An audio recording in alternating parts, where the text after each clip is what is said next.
Alrighty. Yeah, I still see some people coming in, but just for the sake of time, I'm gonna get started. My name is Sarah Paniker, and I am the Knowledge Mobilization Specialist at the KDE Hub. So I will be the facilitator for today's session. Just in case you're a little disoriented and not sure which room you're in, this is for the Supporting Transition Resilience of Newcomer Groups and Celebrating Culture and Celebrating Life projects. So I'm just going to quickly introduce both of our presenters today. Dr. Claire Crooks, my apologies, will be presenting first. And in this presentation, Dr. Claire Crooks will talk about STRONG, a psychosocial intervention that promotes resilience among newcomer children and youth. STRONG was designed for schools, and Claire will talk about how it's been expanded to other settings and opportunities.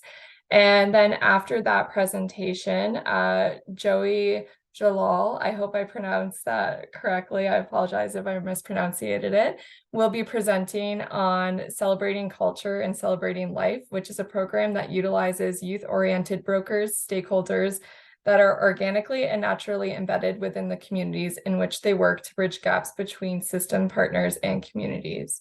So I'm going to hand the floor over to Claire first to present. At any point in time, if you have any questions that arise throughout either of the presentations, please feel free to just drop them in the chat, and then we'll revisit them once both of the presentations are done. So Claire, I'll hand it over to you. Thank you. And I believe you're sharing your screen. Yes. Yeah. Okay, perfect. All right, thanks. All right. Thank you so much, Sarah. You can hear me okay? Okay, great. So thank you for joining us. I'm in London, Ontario, so traditional home to the Anishinaabe, Haudenosaunee, and Lenape peoples. And it's, I think, important to recognize that when we're talking about newcomers, just as a reminder that most of us were actually newcomers, or our families were at some point, and that all of this work and who gets to decide who's newcomers is unfolding, of course, against the backdrop of reconciliation in Canada. So yes, I'm excited to talk today about our work with STRONG. I'm just going to share my screen. You see that okay? All right, I'm going to, now I'm looking the wrong way for you, but that's okay. And our work with STRONG and how we've expanded it beyond its initial school purpose. So STRONG is a psychosocial intervention for newcomers that was developed in Ontario, and it was developed as a partnership between School Mental Health Ontario, who supports school mental health initiatives in all boards around the province, and a partnership with them and the US National Center for School Mental Health. And it was developed with input from community members, from mental health clinicians, and has had sort of an iterative component to it. And it really came out of, the impetus for it was the influx of Syrian refugees coming into Ontario schools, and recognition that even with good tier 1 support, so a warm and welcoming environment, that school mental health clinicians, so that's mostly social workers and psychologists, were saying we still want something more like tier 2 for students whose needs aren't being met. And I'm making my slides available. This link here is on our website, and there's a whiteboard video if people are actually more interested in hearing about the program and some of the research we've done in schools. And so, of course, we have a wonderful team here at Western, and it's not that my head is twice the size of everybody I work with. I always sit too close to the camera and have a series of these photos where my pumpkin is like that. But I assure you, we all have average sized heads. And we work with community organizations, with educators, with School Mental Health Ontario. And I know I'm joined on this call by at least a couple of team members. So hopefully if there's questions that they can better answer, we'll be able to lean on that as well. So just quickly, what is STRONG? It is, as I said, it's a group-based intervention. There's 10 group sessions, and then there's one individual session that clinicians do with children to create what's called a journey narrative. For people who've done trauma therapy, it's not a trauma narrative where you're trying to kind of habituate to the most terrible thing that's happened to you. It's about building a narrative arc or kind of a cohesive story of where you used to live and where you live now. And the clinician walks the student through it, helping them identify some of the strengths and supports that helped them on their journey. It's facilitated by mental health professionals. So that's a registered mental health professional is either a social worker or psychologist in Ontario schools, and often a co-facilitator who may be more of a cultural broker. So maybe a settlement worker in the school, or an ELL educator, or somebody like that who may also speak the same language as some of the students, but isn't necessarily a mental health professional. And that's sort of the basic structure of it. There's an elementary version and a secondary version, and students are referred to Strong in schools for non-specific reasons. So if it's a very broad referral criteria in schools of if they're struggling academically, with friends and peers, just with kind of their emotions and well-being, and that's how the groups are made.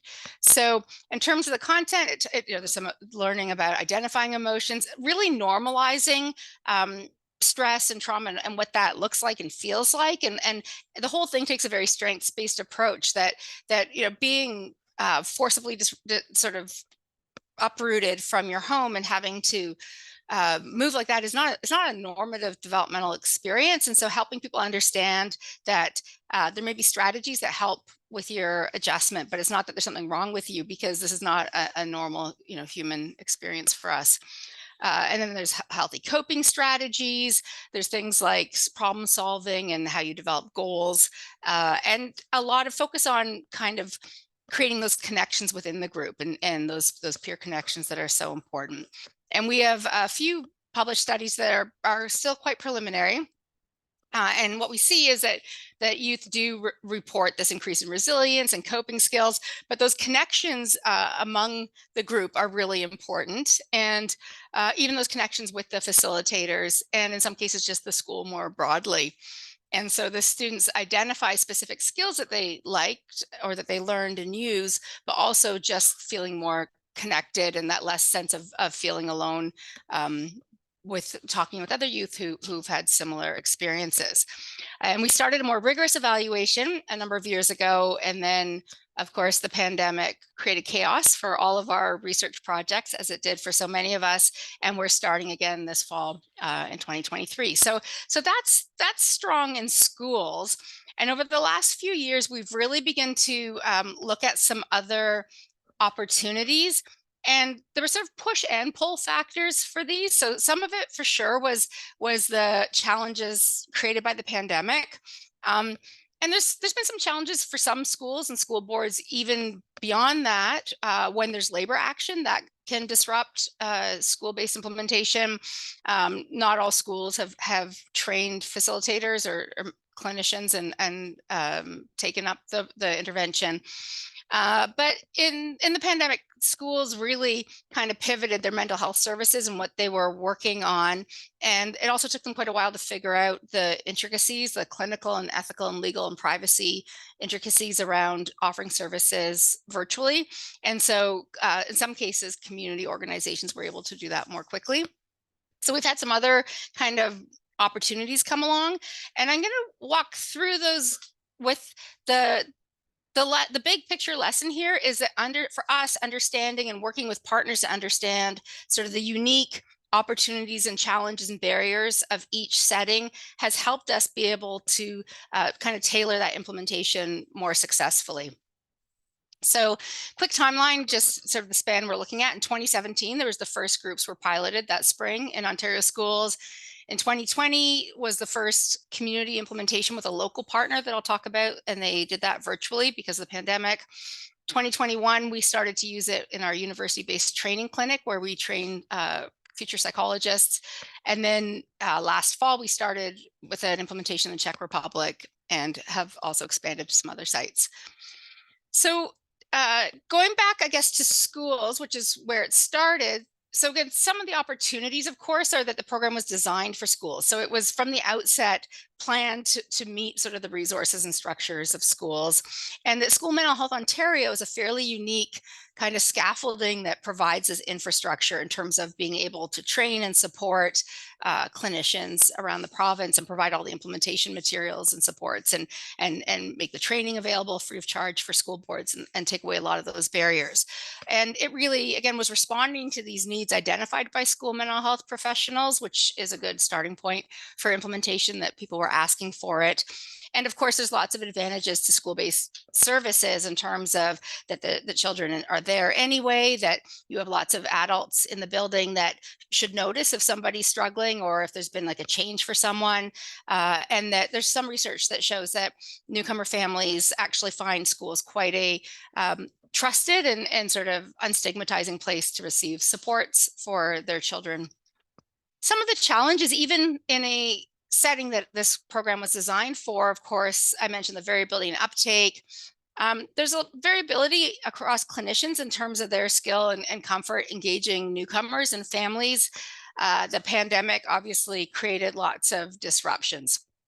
So at that point, we began to talk to one of our local partners, the Muslim Resource Center for Social Support and Integration here in London, that we work on with other projects. And so they knew about the project and they were kind of interested and decided they wanted to try and implement it in their setting. And so we decided to do a pilot there. And again, we had more capacity on our team because suddenly all of our school stuff came to a halt. And then OCESA, which is an Ottawa-based organization, actually reached out to us and had stumbled onto the work and had some funding through a time-limited opportunity to run some structured groups. And so they're quite different organizations in terms of their history and scope and size even, but some interesting kind of themes that we saw that came out as opportunities and challenges in working with community partners. So here are the opportunities. The big advantage of working with these community partners is that the families were already connected and had trusting relationships with these organizations. And for some of the professionals at these organizations, they might even be able to think of 6, 12-year-old girls that would maybe benefit from this and work well together. So you're starting with that kind of familiarity and buy-in from families. There was more flexibility in terms of being able to engage parents. So this is one of the opportunities, is that our team actually expanded the intervention to include 3 parent sessions, which have been well received. And we've done some preliminary evaluation with. And that's hard for schools to organize, for the social workers to also then try to organize and coordinate parent nights, for example. But the community partners are used to doing that and have some strategies for that. So that was an opportunity. So when we're looking at different settings, sometimes we have to take things out or change it, but we also look for opportunities where we can enhance an intervention. And that was one opportunity. There may be more language supports available, even in terms of the languages that the staff at the organization speak. And they do understand this engagement and how to work with newcomer families in a way that maybe not all school mental health professionals do. And of course, that's a generalization, and there's wonderful school mental health professionals, some of whom are newcomers themselves who are skilled in this, just that in general, they may not have had as much experience. Some of the challenges of our community-based implementation is that we find that folks may not have the mental health expertise. So they may not be a registered mental health professional with training in how to run a structured tier 2 group.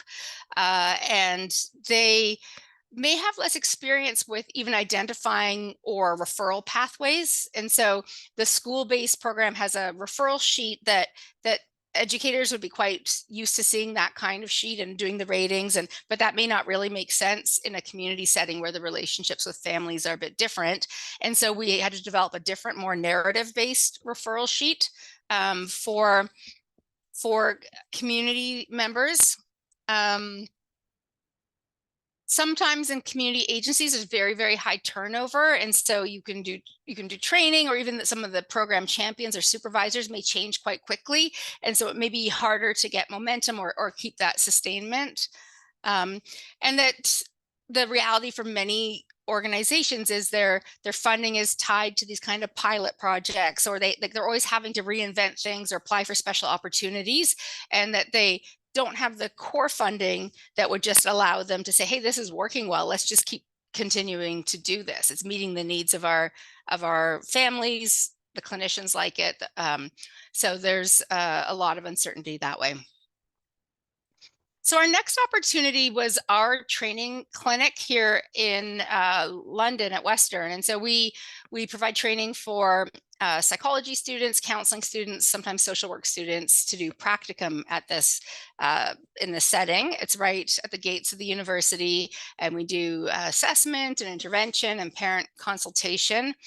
And so we had our team had discussion with the director there, and two of us on our team are quite involved with the center. So it was a very natural place to sort of expand and run some groups there. And so again, different opportunities and challenges, and maybe a community-based sort of support agency. So one of the opportunities from this particular clinic and the next one that we reached out to was really significant support and interest from the director. There's also an opportunity because psychology training standards are changing, and we are expecting us all to do better with understanding equity and anti-oppressive approaches to mental health.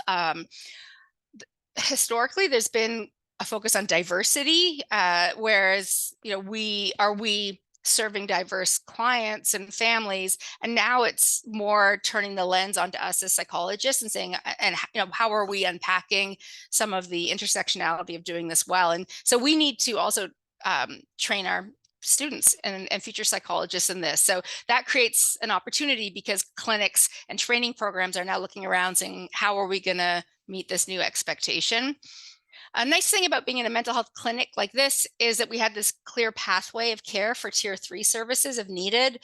So as part of the strong intervention, we do screening for post-traumatic stress disorder. And if somebody is seen as having post-traumatic stress symptoms, you want to do a referral that's timely, accessible, and has a likelihood of being taken up on. So it's not helpful to send somebody home with a sheet and a list of numbers that their family's supposed to call, and that maybe 6 months from now somebody might call them because of wait lists. So because we're in this clinic, we could set out with the understanding with the director that if we wanted to offer somebody more intensive services, we could. And at our clinic in particular, my colleague, Dr. Maisha Saida, is passionate about providing culturally relevant supervision and fostering cultural humility in psychologists and mental health professionals. And she was able to provide really excellent clinical supervision. Some of the challenges, our clinic isn't well known to the newcomer community, so there may be challenges with travel and just trust in terms of those existing pathways compared to a community agency. We have limited resources for language support, although we've been building on those. And so again, you can start to see how it's the same intervention, but based on the resources of the staff and the clinic or the setting and the needs of the community, you're going to have different implementation barriers. The next opportunity came through my colleague at the US Center for School Mental Health. And she was contacted by an umbrella organization in the Czech Republic who've had a massive number of Ukrainian children and families come in a short time, and we're just seeing this huge need to mobilize on a national level. So this was different in that they weren't interested in like a small pilot, or like they need to do something tomorrow, and there's tremendous will to do it and resources in some cases, but not time to do a sort of environmental scan and spend 6 months making a good implementation plan. So we traveled to Prague in September, and actually some of my colleagues are back there this week, although I wasn't able to go, and trained a group of 24 Czech social workers and psychologists and 10 Ukrainian psychologists who had been displaced into Czech Republic and who were providing service there. And we were doing it through an umbrella organization that has 40 membership. So they were really trying to think nationally from the outset. So again, some of the opportunities, there's huge need, interest, political will to do this. and that there's this coordinating partner that had 40 member agencies and has some experience in train the trainer models. That there's these Ukrainian psychologists who are now have been displaced into the Czech Republic and are being funded to provide supports and services. So a really clear sort of cultural broker around language and fit. So we had the opportunity to develop a Ukrainian language manual and materials very quickly. And it became clear that because of the scale that it was going to be hard to do the program in full. And so the decision was made to remove the journey narrative, which is that individual piece that a clinician does one at a time with a student, because it takes a lot of time. It also requires a specific skill set. And they were thinking like educators can do all the skills-based components, or other kinds of child and youth workers. And so they decided that that's how they're going to move forward. And that's one of those trade-offs that our research would suggest that youth really benefit from and enjoy and connect with that journey narrative piece, versus this incredible pressure to try and scale up nationally and support as many children and youth as possible. So the challenge is, of course, the scope and pressure to do it rapidly. So they were starting with a train the trainer model where some of the people we were training were going to actually run groups, but a lot of them were then going to turn around and train other big networks. And of course, optimally, you don't have someone going out to be a trainer in a program until they have some more experience with it, have either used it or seen it be used and can kind of troubleshoot a bit. So starting with a train the trainer model is hard. And again, these trade-offs of kind of real world pressures. So when I look across these different sort of snapshots and stories and what's worked for us in navigating these new opportunities, I think where possible, taking the time to understand the landscape, needs, and resources of our partners. So knowing what they have in terms of kind of staffing resources and pre-existing skill or experience. This isn't always possible. So the opportunity in Prague, we didn't have the time to do that. We had a number of very rapid consultation calls to try to understand this as quickly as possible, but there's too much pressure to move fast. But where you can, obviously, and you can tailor the implementation supports, you can tailor the program, that's obviously better. Being responsive to adaptations while maintaining the core components. So the skill-based pieces, the strengths-based kind of resilience focus stays the same. In some community settings, we've been able to add parent pieces. In a massive national scale up, we had to take out the journey narrative, and that's just, the demands of the settings or opportunities of the settings. It's been important to try to create that ongoing quality improvement or data feedback loop. And we've done that in a number of ways, more formally and less formally, but even the manual itself has undergone iteration, the training has, and that's an important piece for us. And finally, really trying to develop beyond the manual, that implementation science framework of developing different training and technical assistance and implementation supports to address different gaps. And so again, my colleague Maisha is leading the development of a readiness tool to help organizations sort of look at those different areas around leadership and resourcing and mental health expertise and experience with newcomers, and try to see where they may need some supports, even ideally before they start implementing strong, just to set the program up for success versus just kind of dropping it in and then scrambling and seeing where there's those gaps. So in closing, I think for us, having a solid program with decent evidence was a good starting point. And I should say it's also being used and evaluated in Chicago and elsewhere. And so the evidence base is building. And that really allowed us to be nimble and respond to these other opportunities quickly, but to make sure we're not doing it in a one size fits all kind of approach, and to think about those needs and challenges in each setting. And so this is, I didn't even say at the beginning, I'm a professor at Western, and I direct the Center for School Mental Health. And this, you'll have a link in the slides. This is our strong webpage on our center website, and it has lots of materials, plain language materials, different implementation supports, things in different languages, if you're interested in learning more about the program. So thank you. Wonderful. Thanks so much, Claire. So I'm going to pass it over to Joey now. And Joey, I'm just gonna get your screen ready. Sounds Um, good. While you're doing that, I just wanted, before anything else, um, say that here in Edmonton, we are on Treaty 6 territory, which is a traditional meeting grounds, gathering place, and traveling route to the Cree, the Saulteaux, Blackfoot, Métis, Dene, and Nakota Sioux. So we acknowledge that many of the First Nations, Métis, and Inuit have had footsteps on this land that has marked it for centuries. And I also just want to thank Dr. Crooks for her presentation. It was actually fascinating. Um, I'm coming at it from more of the context of a community engaged group, so it's great to see the side where when we're working with academic partners, I don't necessarily get to see what they're seeing. So it was awesome to hear about that. Just to let you all know, my name is Joey Jalal. I'm a program coordinator here at MCHB, and we're with the Celebrating. Thank you for going back to the slide. We're from Celebrating Culture, Celebrating Life, an empowerment approach to building resilience amongst immigrant and refugee youth in Edmonton, Alberta. Um, this is a bit of a content heavy slideshow. I do have to apologize. I'll try to breeze over where I can. I don't quite have the uh articulate way of going through things that Dr. Crooks has, so I kind of need to stay to my slides, but I'll try to deviate and keep it as interesting as possible. But I guess just moving on to the next slide here. So, thank you. And so our goal, it's pretty broad and it's fairly simple, but extremely difficult to sort of achieve. Newcomer and cultural minority youth in Edmonton experience improved mental health supported by responsive families, youth-oriented cultural brokers, and systemic policies and practices that reflect the realities of their context.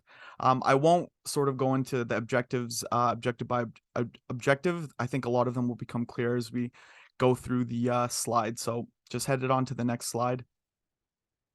I feel like it's important to give you some organizational background as to where we're coming from at Multicultural Health Brokers. So, Multicultural Health Brokers Cooperative, or MCHB, emerged out of a fittingly public health initiative in the early 90s to enhance maternal and infant health within immigrant refugee communities.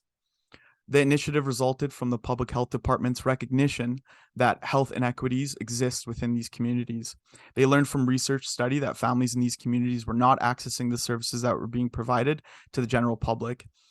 It led to public health recruiting and training a group of women, natural leaders from 6 communities, to take on an outreach and bridging role between the families and health and social service providers. The group of women, the natural leaders that sort of pioneered the cultural brokering practice, did it locally through the maternal and infant health outreach work that they were doing. They also illustrated to each other and others within the sector the value of community health worker of the community health worker model. So this group of women decided to, with our current executive director, Yvonne Chu, start an organization or a cooperative. What that means is MCHB is owned and operated by the workers. The majority of those workers are also members or natural leaders within the communities which they humbly serve. To work effectively, we believe, with newcomer and cultural minority youth requires a unique family and community guided population-based approach. We're guided by the principle, nothing about us without us, and true to our organization's core practice of developing frameworks for understanding this population, this intervention used a cultural brokering approach to accomplish our objectives. So I'm just going to guide your eyes to the guiding principles. We'll go into cultural brokering a little bit more in the next few slides, but the guiding principles of our organization and brokering in general for us, cultural brokers honor and respect the cultural differences that exist within communities. We are community driven ourselves, and we're committed to providing a safe, non-judgmental service in a confidential manner. Brokering also involves delivering services in settings that are accessible and tailored to the unique needs of the community served.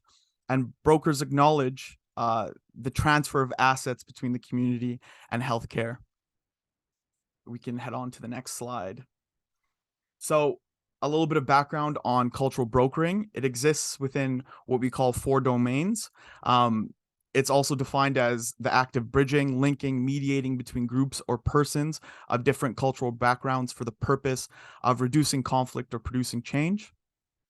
The cultural brokers that we work with have an understanding of both their own and the dominant culture which we all reside, and have shared experience with those they serve. They are most often members of a marginalized group working across asymmetrical power relations across 4 domains. They're cultural guides that increase cultural understanding by providing knowledge on values, beliefs, and practices to both the culture and major systems. They serve as communicators and links between cultural minority communities and the formal systems.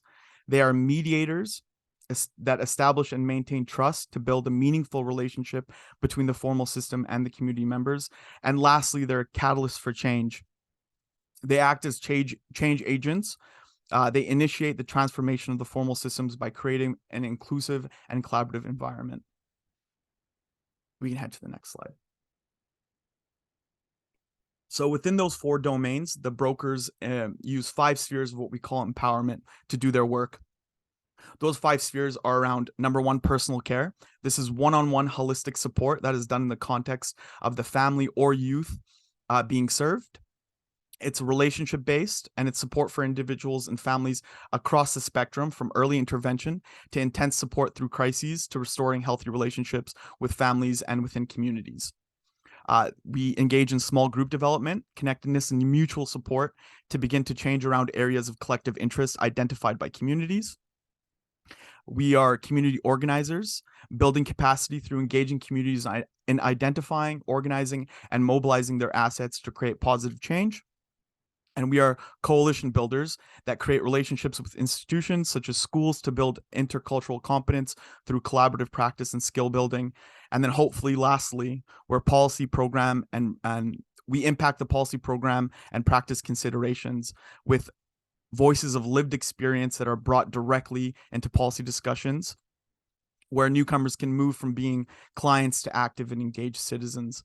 So I feel like it's important to give you the context of the brokering work, and that'll help to identify why we sort of began this project. So we can head on over to the next slide.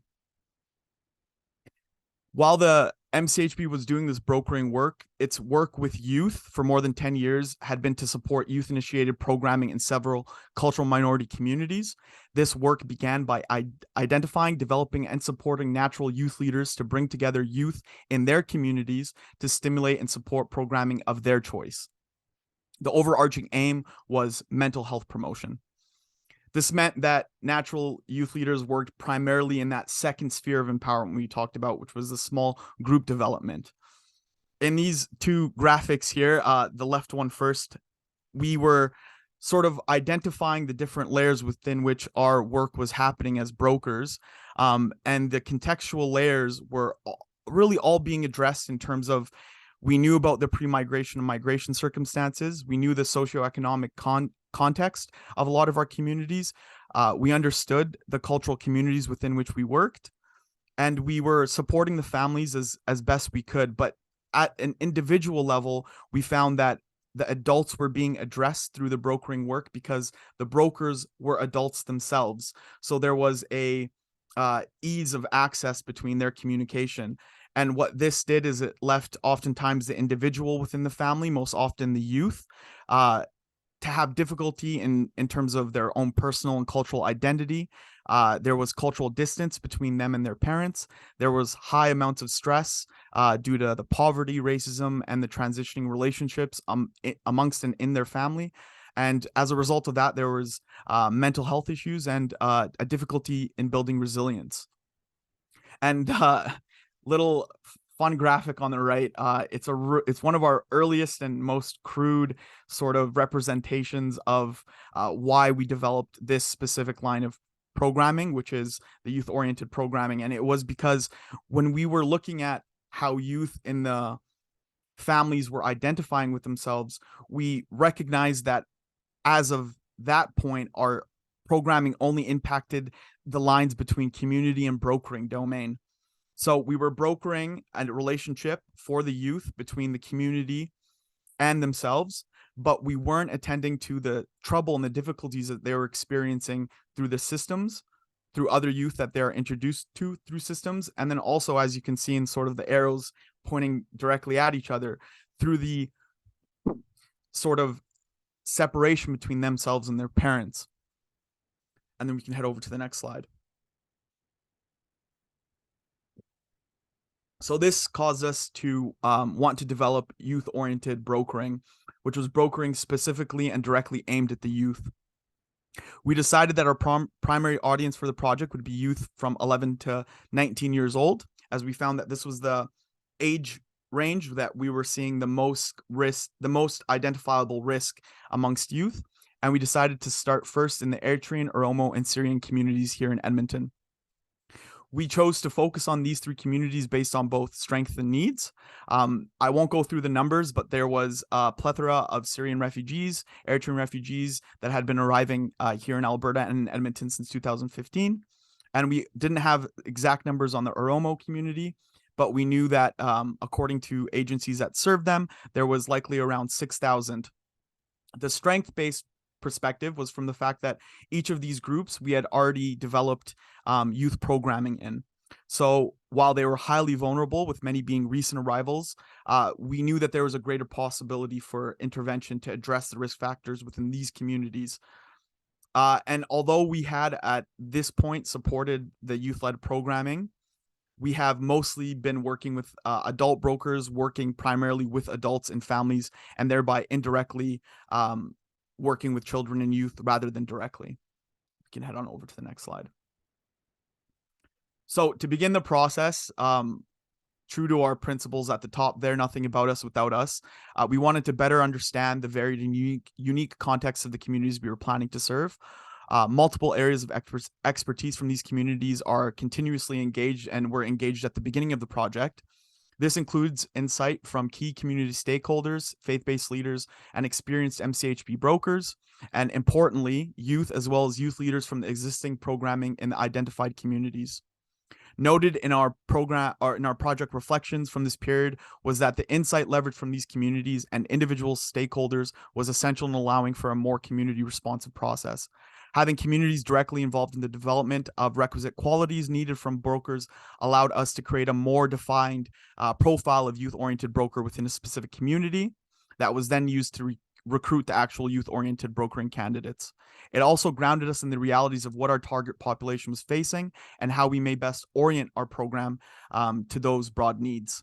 So 2 of the things we were hearing most often was that the context of these communities included many families who have had continued suffering from forced migration they've experienced, often due to war and instability of their country of origin. For second and third generation immigrant and refugee youth from these communities, many concerns from the community surrounded intergenerational poverty, fractured sense of identity within their cultural context, and a contentious relationship to their parents growing up in 2 cultures.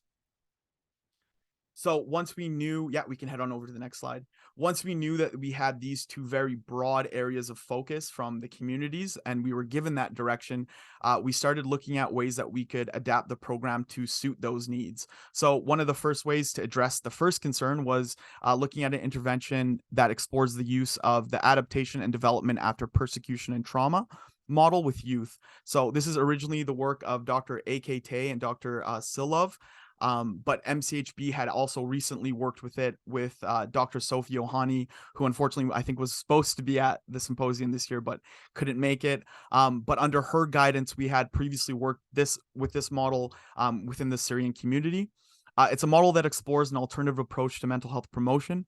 Natural leaders participate in group and individual sessions designed to support a safe learning and sharing environment and are introduced to and reflect on cultural concepts of mental health and wellness, mental health promotion, psychological trauma, and adaptation after experiencing psychological trauma.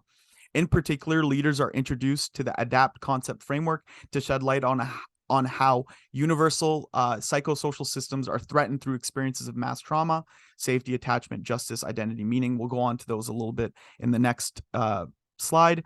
But what the ADAPT lens allowed us to do was use an academic framework that was repeatable to uncover unique insights in terms of the conversations that were going to hopefully happen with the youth.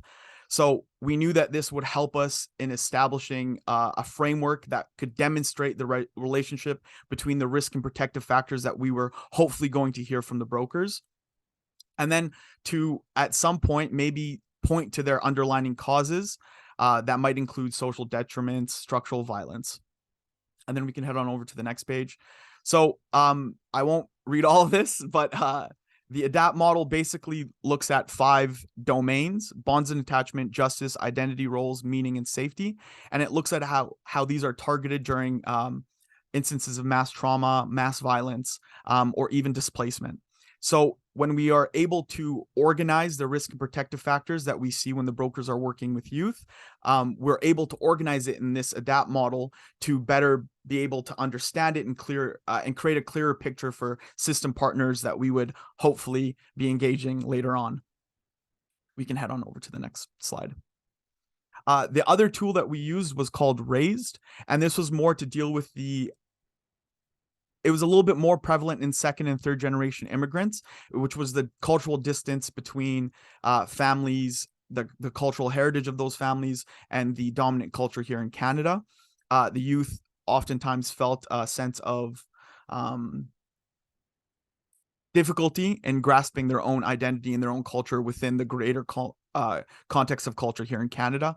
So what Raise does is it's a very early, not very early, but it's a quite early intervention model. But what it does is it works with the service providers within the family of, that are working with the family to reveal culture, acknowledge pre-migration experiences, identify systemic barriers, support family and community strength, establish connections between socialization environments, and determine child outcomes together with families.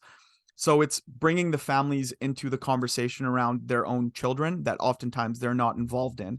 Oftentimes that can look like a broker coming with a family to school events, speaking to administrators and representatives of the school system with families to better bridge that gap in understanding between the two. That therefore gives the families a little bit more of agency within the lives of their child within the school system. We can head on over to the next slide. So there was a lot of information to go through, and we knew that we were going to be, at this point, going through it during the pandemic. So we created a curriculum that we were going to take on over the course of 4 weeks. This would touch on each of those academic models that we presented before. In addition, from learning from those 2 frameworks, brokers would also be oriented on brokering practice according to the MCHB's brokering training and experience of over 20 years of general practice. So the youth brokers would explore the cultural brokering domains, the 5 spheres of empowerment, as well as brief insight into the major systems acting on the youth's lives and their role as brokers in helping to navigate those systems. One of the great privileges we had as an organization was that we were able to be joined by Dr. Yohani herself and Dr. Anna Krova, who worked on the Raised model. So they joined us for the weeks that we worked on those 2 models to really ensure that there was a understanding that would allow the brokers to use the frameworks critically. And we've continued, again, with great thanks to them, to be able to check in and ensure that we're sort of on the right path in terms of the use cases for these models. We can head on over to the next page. So originally, after the training, we were wanting to have some downtime to be able to sort of ensure that we were on a steady footing, but the pandemic caused a little bit of a context shift for us. So our original plan was to wait a few months and offer the youth-oriented support beginning in July 2020. This seemed unresponsive to the growing concern in the community. Ethnocultural communities were beginning to be deeply affected by COVID-19, made worse by the amount of youth working in the frontline service industry while living in multi-generational households. There was an urgent need for natural leaders to begin addressing and revealing some of the anxiety associated with the pandemic. Beyond this, there was an even greater urgency for community leaders who could effectively connect with particular youth that were suffering during the pandemic. So, guided by those concerns from community partners to address this need, the collective project team would begin to allow for guided one-on-one support by the youth oriented brokers under the supervision of senior brokers and staff. Rather than assisting on senior brokering caseloads as they had been at this point, this meant that youth brokers would for the first time take the lead on a small number of new cases with direct guidance from senior brokers. So there's a lot of activities that are sort of listed there that we were taking on in the first at the first stage of this program, but I will just say that it's very varied. Sometimes you're being called in for crisis support, and sometimes you're being called in to help fill out forms that a youth or a family needs. But I think what's important to mention is that after this initial test trial, the brokers would soon begin to work their own full caseloads without supervision. We had about a 3-month trial period where we were seeing if there was any gaps that we had missed in terms of providing that support, and it wasn't the case.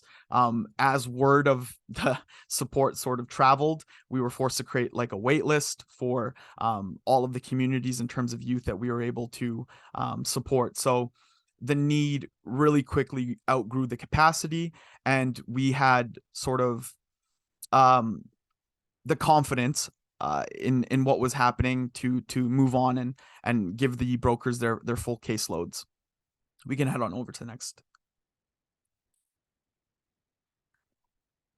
So as brokers were doing this work, we were also meeting with them weekly to ensure that there was both a understanding of what they were experiencing in the community, but also the insights into how we might best alleviate and begin to orient our project towards where there might be specific sectors or systems that might need specific focus. So the opportunity was that we had these unique insights that we were gaining from the holistic work that the youth were doing with the youth-oriented brokers. And it was ready to be shared with service partners, policymakers, and major systems impacting the lives of the youth. And we as an organization at MCHB were lucky enough to have longstanding partnerships with major systems. This process where we were speaking with the brokers every week developed into identifying 4 major sectors of work, which were the education, the health, the judicial, and the children's services sectors. Although we sort of went into pretty extensive work within all those sectors, I'm just going to focus on education today because I know we're pressed for time a little bit. But the risk factors being identified by the youth-oriented brokers in our conversations with the project team were leading us to some questions about systems that we could orient our conversations around. Are or do the systems respectfully partnering with and are our systems respectfully partnering with and building on community cultural wealth as a resource to diminish risk factors and strengthen protective factors? Our systems, including embedded channels for ongoing dialogue with refugee youth, families, and communities. Do systems have a deepened understanding of the cultural context of refugee youth, their families, and the communities that we're serving? Are systems confronting and working with community partners to reduce racist and discriminatory practices and policies? And are systems developing culturally responsive policies, practices, and competencies in the delivery of programs and services? So these were some very broad questions that we were just asking ourselves in relation to these 4 systems that we identified. We can head on over to the next slide. So some of these early conversations were pointing out some of the gaps that we were seeing pretty consistently when it came to working with the youth. So for the education system, we were seeing gaps in literacy and language barriers. There was cultural differences towards the role of teachers and parents in Canadian schools. Children and family were still impacted by the ongoing experiences of pre-migration with loss, loneliness, trauma, and weren't able to fully engage in the learning and school community and weren't therefore given the resources to do that on a more critical level. School-based experiences were triggering and activating trauma responses. Families post-migration settlement challenges was taken precedence over the schooling of some of the youth. And these were just some of the trends that we were seeing within the youth that we were serving. And we can head on over to the next slide. So once we had identified some of these trends, we tried to orient ourselves in the context of where we are here in Alberta. We know that funding in education varies, administrations change, and collaborative initiatives have been inconsistent according to what administrations are in charge. But we saw an increase in the capacity of the communities to self-advocate, certainly with the youth that we were working with. And this increased pressure for equitable systems created a window of opportunity for us. So we had the opportunity to partner with Edmonton Public School Board in May and June 2021 to engage in listening circles to inform the school board's upcoming anti-racism policy development. So these conversations were spaces where families of youth that we had served and the youth themselves that we had served that had built up that capacity were able to speak directly to policy and procedure makers about the gaps in the equitable service that they had personally received. The attendance of brokers during this was incredibly crucial. They were mediating, contextualizing throughout the entire conversation, which I think empowered those with lived experience to speak more openly and honestly, despite the power imbalances that existed within the room. We can head on over to the next slide. So this is some of the very rough notes that came from just one of those conversations. So I won't go through it all, but you can see that there was a lot of engagement and there was a lot of really deep and I think beneficial conversation with Edmonton Public School Board partners. We can head on over to the next slide. So to sort of summarize a little bit, we had the opportunity to continually engage in these meetings with the board chair and the superintendent of Edmonton Public School Board throughout the project. The contribution of the brokers as stakeholders and the stakeholders with lived experience and the capacity to identify and speak to valuable areas of change continued to be honored on topics that would come up later on, including the fact that we still had school resource officers here in Alberta and Edmonton, the COVID-19 response, and to the ongoing development of the anti-racism and equity policy. The superintendent actually recognized the need to create safe spaces like the ones that we had developed during these healing conversations at a healing conversation, ones that are supported by community-based workers that are, again, helping to settle that power imbalance that can exist in these meetings. So the Edmonton Public School Board allocated $1 million to the development and implementation towards this. We have also been engaged to further support youth and their parents around the anti-racism policy. A big part of that has been the disaggregated data initiative. So I think in a lot of the provinces in the East, or I think at least in Ontario, there is things like race-based data that can speak to graduation levels of certain communities and things like that. And we don't have that here. So they're planning on implementing that as a part of the anti-racism and equity policy. And we've been sort of every step of the way to ensure that that is done in a way that isn't harmful to the people that they're collecting the information from. And I can't remember if there's, so this is just, I'm not going to go through this all. This is sort of just our theory of change, which I think summarizes a lot of what we're doing. If youth-oriented cultural brokers who bring lived experience that we talked about and are grounded in evidence-based theoretical frameworks are then shaped and sort of modified by institutional and interrelational factors. And if the systems that we are working within understand the context of these families and value the experience of community wealth, then we hope youth will experience a rebuilt sense of identity and self-worth, awareness of social conditions that underline the challenges they face, and so on and so forth. So yeah, that was a lot. So there was also stuff that I really, really quickly browsed over, which I was hoping we could get into maybe during the actual discussion and conversation. So thank you very much. Thank you, Joey and Claire. I know it's one of those things where there's always so much information to sift through and never seems like enough time. So I appreciate the both of you doing your best to kind of really capture those key components of your projects. So I just wanted to open the floor. I know, unfortunately, we don't have too much time, so I will say that if there are any questions from either of the presentations, the contact information for presenters is also in Whova, and you can connect that way too. Or if there's any questions that you want to share with hub members that we can also pass along, then there's that option as well. But feel free to drop any questions in the chat, or you can also unmute and ask a question that way if it's easier.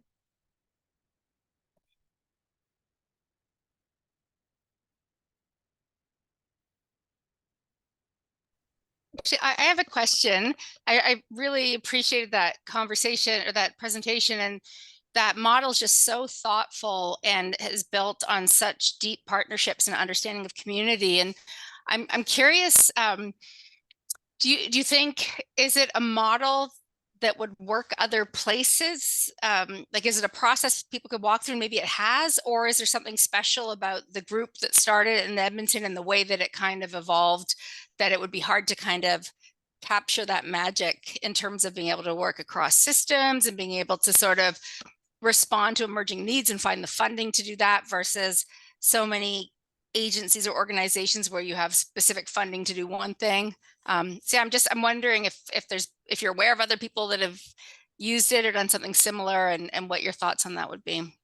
Well, thank you very much for the question, Dr. Crooks. I think it's a really important question that we often ask ourselves as well. But we do know that there is cultural brokering. I think you were talking even about some of the cultural brokers that you've had experience with, and I don't know sort of what their guidelines and what their outlook is on who they're serving and how they're doing it. But the practice of cultural brokering, I think, is really natural in a lot of actually ethnocultural communities. So I think it would actually be, well, with the right support and resources, a very natural process for communities to begin to engage with systems. I don't think there's anything necessarily special that we've done here. We've just maybe been lucky in being able to provide the funding to empower the communities to actually do the work. And I think if that funding existed elsewhere, there wouldn't be any reason that they wouldn't be able to employ a lot of the same guidelines, methods, and models. And I'm certain maybe they're calling it something else, but in other communities, there's probably similar work being done that's just flowed organically and naturally from Yeah. the ethnocultural But communities. I love the way you've articulated it and have a clear framework. And because I think a lot of times it happens informally, which can have strengths, but also then typically means unpaid or unappreciated the way that it should be. So I think there's something special about really making that not just something that has to kind of be squeezed in around the edges of something, but but to center it. So yeah, nice work. Thank you so much. I appreciate that. I think just very, very quickly to address that, I do think that there is obviously barriers in terms of we've had a lot of growing pains in our organization over the last 25 years. A lot of them having to do with having to sort of morph into an organization that's also responsive to system needs, which can look like, having to develop our evaluation practices, having to really understand that when we're using these academic frameworks, that they have to be guided by people that know that they're being used in a healthy way. So it hasn't been easy getting to this point, but I think we've gotten a lot of support from academic partners, I'd imagine exactly like Strong, where they've been able to inform a lot of our work and give us support in being able to sort of morph from an informal organization to an organization that's able to do work within systems formally.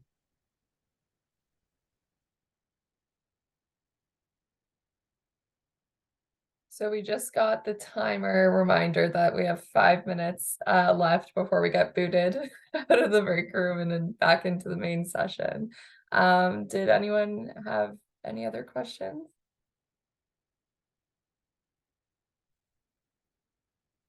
I'll jump in with a question. So thank you both, Claire and Joey, for your wonderful presentations. I was just wondering, and hopefully both of you might be able to contribute to this question, but just in terms of implementation, that what Claire was talking about, the different challenges and opportunities across different settings and contexts, and kind of thinking about adapting your projects if you are having to adapt even to a different country. I was just wondering, is there any critical implementation factors that you think are necessary across all kind of contexts? And then to Joey, just with your project, do you think the same? Is there any critical kind of implementation factor that you think is necessary? Yeah, ironically, probably cultural brokers, which is Joey's focus. I think it's just that meeting people where they're at and using their language and they're understanding their system. And I heard that when Joey was talking as well, that often you may be talking about similar things, but really needing to be responsive to the needs of whoever you're trying to work with versus having this model and understanding that kind of continuum of readiness so that you can help fill any of those gaps. Yeah, I echo a lot of what Dr. Crooks is saying in terms of meeting people where they are. I mean, we had obviously the pandemic, so that made our work as brokers or their work as brokers incredibly difficult, because oftentimes it's a relational practice that's meant to be done sort of face to face. So that in sort of forced us to become more open to how youth are communicating through social media, engaging youth at the level that they're ready to be engaged at. So some youth only wanted to do Zoom conversations for however long it was. And then when there was safety, of course, with the pandemic, an opportunity to gather actually in person and develop that relationship further with the youth-oriented broker. But also just, I think, being ready to respond to opportunity for an organization like us. So in terms of implementation, like we didn't foresee ourselves, I didn't touch on it really in this slides, but we did a vaccination clinic, a pop-up clinic in collaboration with Alberta Health and Edmonton Public Schools. We didn't see ourselves doing that and sort of translating the really technical terminology from Alberta Health into the various languages that we were serving. But it was an opportunity for us to, number one, work with the system, but number two, and more importantly, to serve the community in an area of need. So just being responsive and sort of not being rigid in what you think is your implementation process.